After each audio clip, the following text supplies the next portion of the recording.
భారీ వర్షాలతో దుబాయ్ అతలాకుతలమైంది. 7.5 దశాబ్దాలుగా ఎన్నడూ లేని విధంగా భారీ వర్షాలు కురవడంతో జనజీవనం స్తంభించింది. వేలాది మంది ప్రయాణికులు విమానాశ్రయాల్లోనే ఉండిపోయారు.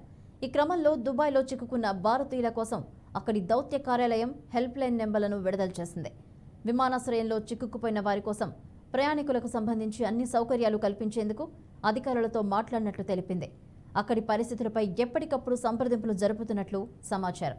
భారత్లోని తమ కుటుంబ సభ్యులతో ప్రయాణికులు మాట్లాడుకునేందుకు సదుపాయాలు కల్పించినట్లు తెలిపింది. దుబాయ్లోని పరిస్థితుల సాధారణ స్థితికి వచ్చే వరకు ఈ హెల్ప్ లైన్ నెంబర్లు కొనసాగుతాయని వెల్లడించారు.